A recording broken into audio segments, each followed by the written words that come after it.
guys, welcome back to my channel. So if you guys follow me on my main channel, you remember me saying that I was going to do a thrift haul video or just share with you guys like the books that I've thrifted recently, because I thrift all the time, and instead of including the books on my main channel where I do like the fashion home decor stuff, I do the thrifted books here on this channel. So this is kind of like a follow-up to that main channel video. If you're not subscribed to my main channel, it is Cara Emily. It's always linked down below. But if you're interested in fashion and home decor and stuff like that, you can check out that channel.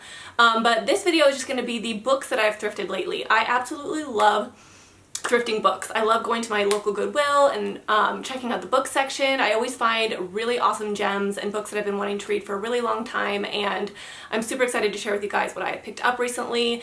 And I'm not gonna lie, I would say probably a majority of books that I buy are thrifted, and it's the search and the hunt that is exciting to me, because I love when I find something that I'm really excited about. So the first book that I found was White Oleander by Janet Finch. So White Oleander is one of my favorite movies. I absolutely love that movie. I haven't seen it in like a really long time, and I kind of want to revisit that movie, but there's something about that movie that I really enjoy.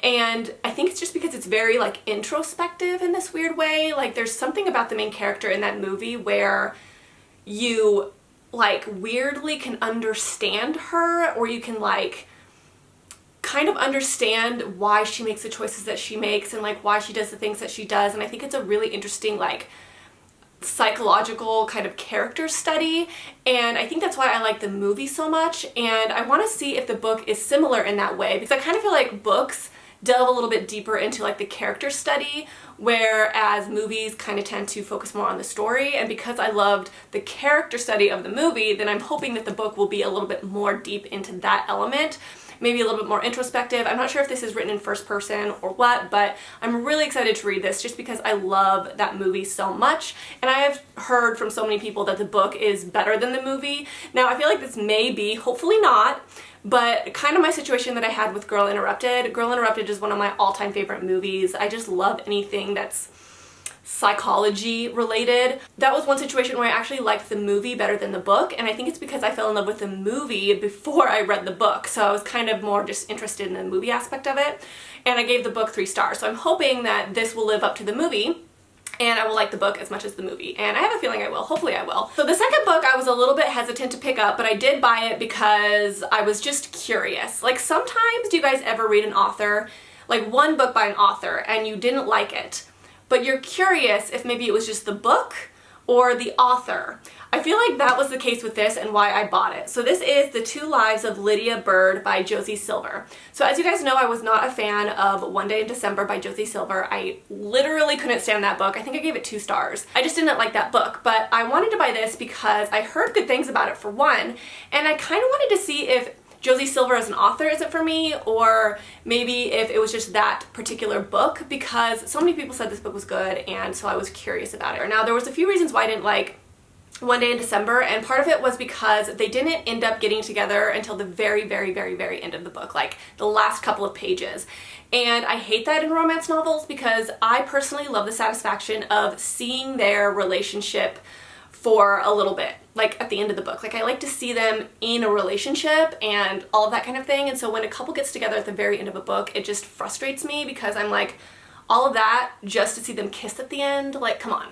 So hopefully this ends a little bit differently. It'll be really interesting to see if I like this one more than One Day in December. So this is about a girl and her boyfriend or husband who he ends up dying in a car accident, and she is obviously super depressed. And then she ends up in the situation where she can actually go back in time and relive her life and like experience it again. And I think what ends up happening in this is she meets somebody in her new life after Freddie dies, but then she can also go back to her old life where Freddie is still alive. And I think it's her trying to choose like what life to live. I think it's something along those lines, and I think that sounds super duper interesting. I love a good time travel book if it's done well, so we'll see. So the next book I got was a book that I wanted to read for a long time. This is Educated, which is a memoir by Tara Westover. This is a book about a girl who was basically raised in the middle of nowhere. She didn't go to public school, she didn't have any peers, very much in like a cult-like situation, and it was basically her escaping this cult with like narcissistic parents and kind of leaving that environment and going to college and kind of experiencing the world for the first time. And I love anything that has to do with like cults or cult-like behaviors, and so I think I'm really gonna like this book because I find that kind of thing super, super fascinating, and like how it can affect the mind of somebody and how somebody can like escape something like that, and like, I don't know, I just find that kind of stuff super, super cool, and so I'm really excited to read this. I kind of wanted to read this actually in audio form because I tend to read nonfiction in audio and I tend to enjoy it better in audio, but I think that I'll be able to read this one fine, and I'm just really excited for it. So I've heard nothing but great things about this. Okay, so this next book was one that just caught my eye. Like, you know how sometimes you just buy a book if it catches your eye? This was one of those books. This is Bright Burning Stars by A.K. Small. And I think that this book is just kind of about like ballet culture and like the toxicity in ballet culture and like mean girl stuff. Like, I think it's young adult and it's kind of just in the world of ballet and like drama within ballet. If you guys didn't know, I was a ballet dancer from the age of 4 to 18, and so I have a lot of ballet background, so I always find this kind of stuff really, really interesting, and I'm just kind of excited to read this. Mostly because it's short, like it's not a long book. I think this will be kind of fun to explore just quickly as like a quick palate cleanser type of read. Hopefully it's good. I did end up looking this up on Goodreads and the ratings weren't super duper high, but because I do have a ballet background, hopefully I will feel maybe a little bit more connected to this story, but I'm hoping that it's good. And the next book is the same type of situation. It caught my eye. It was at a thrift store. I've never really heard about this book before, but it just looked really pretty, so I ended up buying it. And this is called Follow Me to Ground by Sue Rainsford, and this is also a very short book, and I've actually been really into short books lately. There's something about a short book that just feels fun, and I think it's usually because they're a little bit more fast-paced, there's less pages to kind of fill up, so they tend to move a little bit quicker, and I love a good fast-paced, short, quick novel to kind of dive into and get done with and enjoy and then move on to something new. And so I'm hoping that this is going to be something like that because it is pretty short and the font is actually pretty large too, so I feel like this is going to be a really fun thing to just dive into really quick. So this book is about a girl and her dad that have the power to heal illness. And she never really delved into like her healing abilities before, but she ends up meeting a man or a boy, I don't know, and she wants to kind of see where this relationship goes, but she's in kind of, I think, a toxic family where they don't really want her to leave. But Samson has an illness and she wants to start exploring her healing abilities, and to do this she kind of has to like leave her family behind and kind of push them away a little bit to follow her relationship with this boy. And I think it's kind of something along those lines from what I understand. I think this will be really interesting. Probably a little bit of like magical realism is what I'm assuming. I love magical realism in books, but I just don't read it that often, so I think that this is going to be kind of a fun one to dive into. I think the cover is really gorgeous, but I'm interested in seeing what that's all about.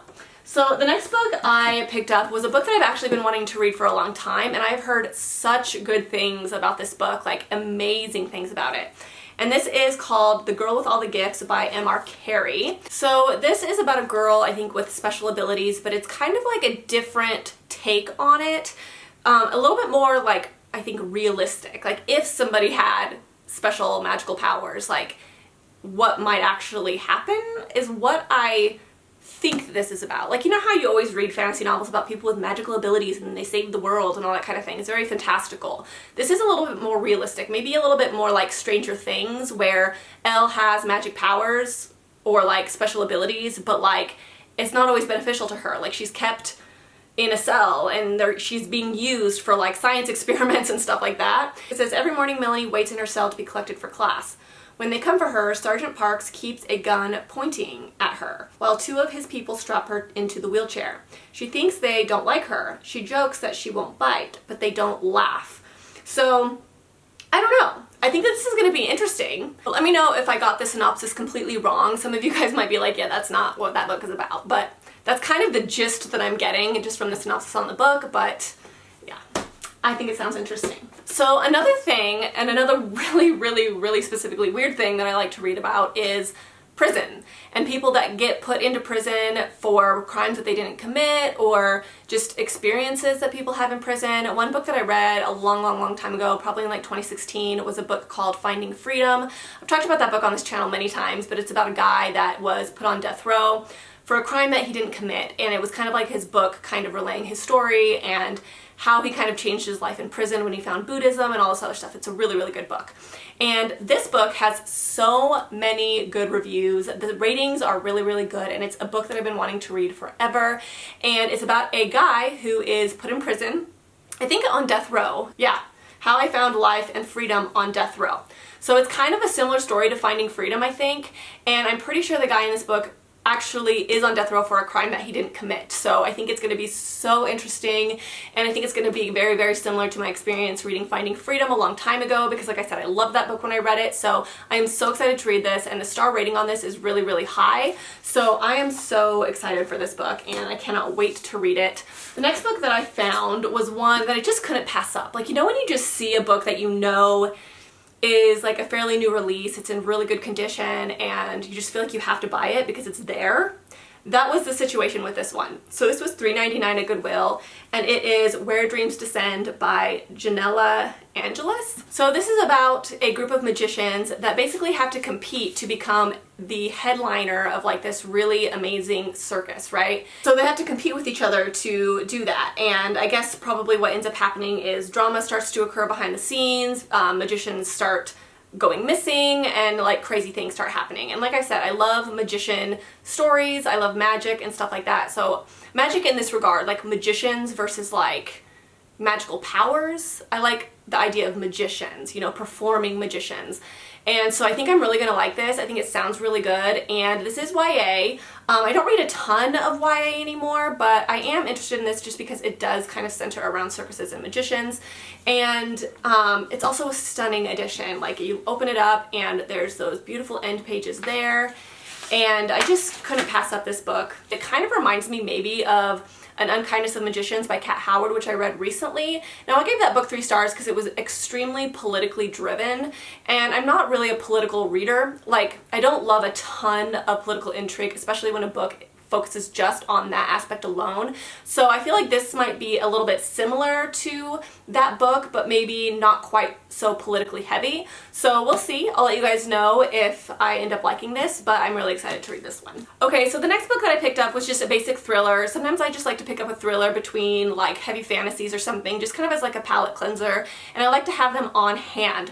So this one is called Then She Was Gone by Lisa Jewell. I've heard about Lisa Jewell a lot. I've heard good things about Lisa Jewell. So that's pretty much why I bought this, because I love a good thriller every now and again, and I like to have them on hand. So this is about a girl who has a daughter, and her daughter disappears. So one day she's at a coffee shop and she meets this guy, and then she ends up meeting his daughters, and she's stunned because his daughter Poppy is a spitting image of her daughter Ellie.